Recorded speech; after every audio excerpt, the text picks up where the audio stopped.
ओम नमो भगवते वासुदेवाय नमः। स्वागत है आप सभी का मेरे यूट्यूब चैनल पर। मैं हरिओम शर्मा मार्गशीर्ष मास के 9वें अध्याय की कथा सुना रहा हूँ। बहुत समय पहले की बात है। एक संत जंगल में कुटिया बनाकर रहते थे और भगवान श्री कृष्ण का भजन करते थे। संत को यकीन था कि एक ना एक दिन मेरे भगवान श्री कृष्ण मुझे साक्षात दर्शन जरूर देंगे। मार्गशीर्ष मास का महीना शुरू हुआ। संत ने नियमित रूप से भगवान श्री कृष्ण की पूजा प्रारंभ कर दी। नियमित रूप से भगवान श्री कृष्ण का पूजन करता, भगवान के सामने दीपदान करता, भगवान के सामने पुष्प अर्पण करता, ओम नमो भगवते वासुदेवाय नमः मंत्र का जाप किया करता था।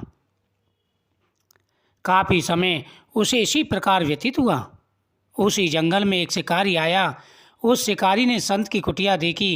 वह कुटिया में गया और उसने संत को प्रणाम किया और पूछा कि आप कौन हैं और आप यहाँ क्या कर रहे हैं।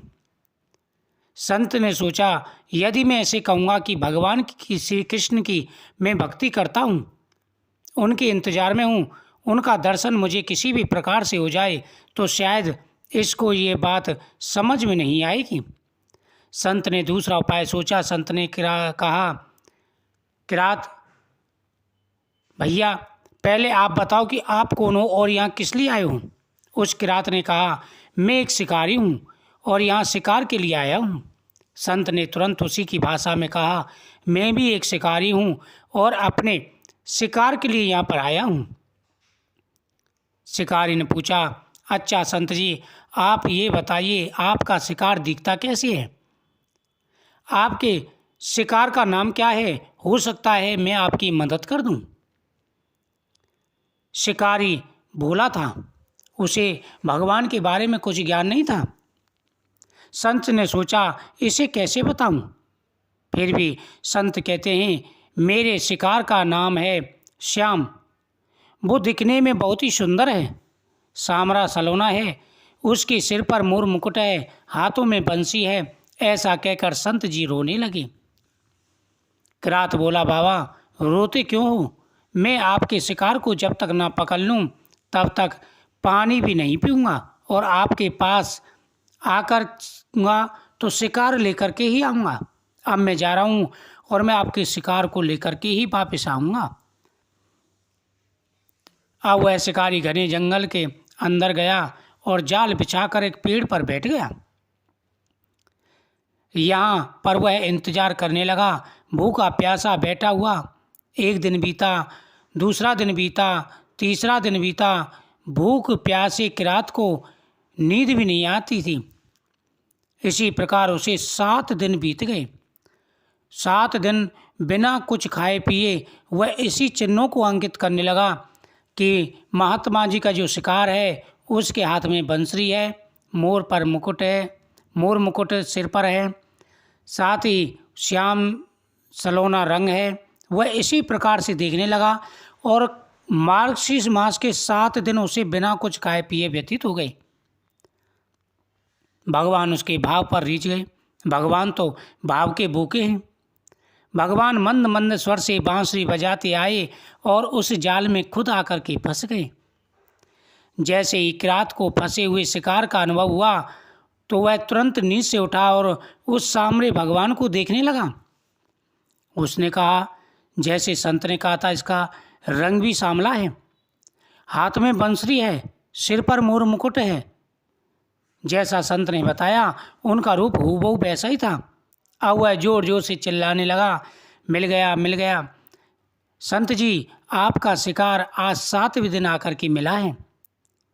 शिकारी ने उसे शिकार को जाल समेत कंधे पर उठा लिया और शिकारी कहता हुआ जा रहा था, आज 3 दिन के बाद मिले हो, खूब भूखा प्यासा रखा, अब तुम्हें मैं छोड़ने वाला नहीं हूँ। शिकारी धीरे धीरे कुटिया की ओर बढ़ रहा था। जैसे ही संत की कुटिया आई तो शिकारी ने आवाज़ लगाई कि बाबा जल्दी से बाहर आइए। संत ने तुरंत दरवाज़ा खोला और संत उस किरात के कंधे पर भगवान श्री कृष्ण को जाल में फंसा देख रहे हैं। भगवान श्री कृष्ण जाल में फंसे हुए मंद मंद मुस्कुरा रहे हैं। किरात ने कहा, आपका शिकार लाया हूँ। मुश्किल से मिले हैं। 7 दिन बिना कुछ खाए पिए व्यतीत हो गए, लेकिन अब कहीं जाकर के इनको मैंने पकड़ा है। संत के मुख से एक भी वाक्य नहीं निकल रहा था। वह भगवान की तरफ एकटक देखते ही जा रहे थे और भगवान संत की तरफ देख कर के मंद मंद मुस्कुरा रहे थे। और शिकारी जो किरात था वह कह रहा था, महात्मा जी, बाबा जी, आपके शिकार को मैं लेकर के आया हूँ। 7 दिन से भूखा प्यासा था, तब कहीं जाकर के ये मिला है और आप उनकी तरफ देखते ही जा रहे हैं। संत के आज होश उड़ गए। संत किरात के चरणों में गिर गया। संत आज फूट फूट कर रोने लगा। संत कहते हैं, मैंने आज तक आपको पाने के लिए अनेकों प्रयास किए प्रभु, लेकिन आज आप मुझे इस किरात के कारण मिले हो। संत भगवान के सामने रोने लगे, हे प्रभु, मुझे इतने साल व्यतीत हो गए, मैं दिन रात आपकी निष्काम भाव से पूजा कर रहा हूँ, सेवा कर रहा हूँ, और जब आप मिले तो इस किरात के कारण आप मुझे मिले हो। भगवान बोले कि हे संत, इस शिकारी का प्रेम तुझसे ज़्यादा था। भगवान ने कहा कि इस शिकारी का जो प्रेम है, हे संत, वह तुमसे ज़्यादा था। इसका भाव तुम्हारे भाव से ज़्यादा था। इसका विश्वास तुम्हारे विश्वास से ज़्यादा था। मेरे प्रति जिसका जैसा भाव हो, विश्वास हो, उसी प्रकार मैं उनके मनोरथ पूरे करता हूँ। इस शिकारी का भाव बहुत ज़्यादा था, आपसे ज़्यादा प्रबल था। इसे 7 दिन बिना कुछ खाए पिए व्यतीत हो गए और एकटक यह मेरे रूप को ही निहारता रहा। जैसा तुमने बताया, सिर पर मोर पंख है, हाथ में बंसुरी है, सांवला सलोना रंग है। यह 7 दिन लगातार इसी चिंतन में लगा रहा कि जैसे संत ने बताया है, ठीक वैसा ही शिकारी मुझे लेकर के जाना है। ऐसा ही शिकार मुझे ढूंढना है जिससे संत प्रसन्न हो। इसका विश्वास तुम्हारे विश्वास से ज़्यादा है।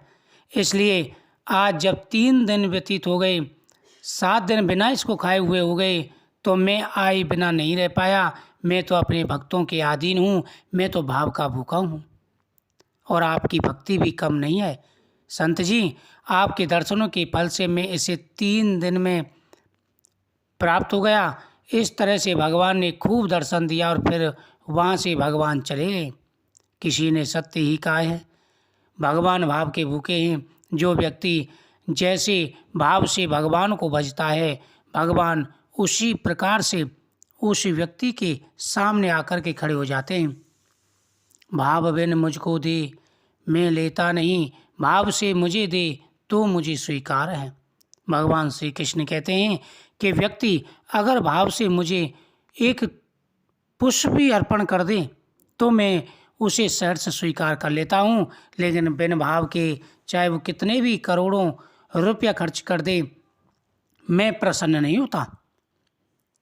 मार्गशीर्ष मास के 9वें अध्याय की कथा समाप्त हुई। नियमित रूप से भगवान कृष्ण की पूजा करें। ओम नमो भगवते वासुदेवाय नमः मंत्र का जाप करें। नियमित रूप से तुलसी माता की पूजा करें। घर में सुख और समृद्धि बढ़ेगी। साथ ही नियमित रूप से इस कथा का श्रवण करना चाहिए। जय श्री कृष्ण।